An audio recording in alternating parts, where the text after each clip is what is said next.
আসসালামু আলাইকুম, আমি ডক্টর রায়হান রাব্বি। তো আজকে ছোট বাচ্চাদের চোখের একটা ডিজিজ নিয়ে আলোচনা করব। যে অসুখটি এরকম যে জন্মের ফার্স্ট উইকে বা জন্ম হয়েছে ফার্স্ট সেকেন্ড উইকের মধ্যে দেখা যায় যে ছোট বাচ্চার চোখে এরকম পিচুটি আসতেছে, ময়লা আসতেছে, পানি আসতেছে, অনেক চোখটা লাল হয়ে যাচ্ছে। তো এই ব্যাপারটিকে নিওনেটাল কনজাংটিভাইটিস বলে।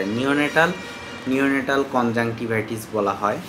ছোট বাচ্চাদের চোখে ইনফেকশন হয়ে যায়, ব্যাকটেরিয়া দ্বারা হয়ে থাকে, অনেক ক্ষেত্রে ভাইরাস দ্বারাও হয়ে থাকে। তো এখানে কিছু কিছু ভাইরাস বা ব্যাকটেরিয়া আছে, যেমন Neisseria, gonorrhoeae, Chlamydia, trachomatis, Streptococcus, Staphylococcus, কিছু কিছু ব্যাকটেরিয়া রয়েছে।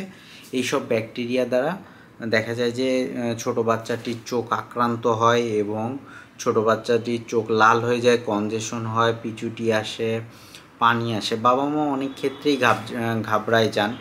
অবশ্যই নিওনেটাল যে স্পেশালিস্ট অপথ্যালমিক ডক্টর রয়েছে তার কাছে যেতে হবে।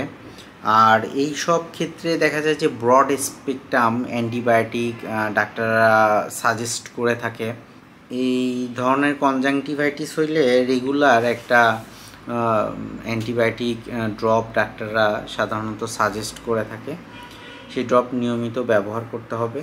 এটা অনেক ক্ষেত্রে দেখা যায় যে চোখে যে পানি পড়তেছে, ছোটো বাচ্চাদের ন্যাজোল্যাক্রিমাল ডাক্ট অবস্ট্রাকশনের কারণেও হয়ে থাকে। ছোটো বাচ্চাদের যে চোখে একটা নালী থাকে, এই নালীটা অবস্ট্রাকশন থাকে, যেটাকে ন্যাজোল্যাক্রিমাল ডাক্ট অবস্ট্রাকশন বলা হচ্ছে।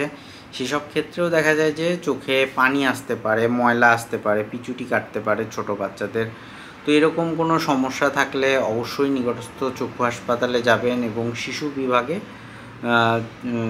অবশ্যই বাচ্চাটিকে দেখিয়ে নেবেন। তো কোনো কোশ্চেন থাকলে আপনাদের কমেন্ট বক্সে কমেন্ট করতে পারেন। সবাই সুস্থ থাকবেন, ভালো থাকবেন।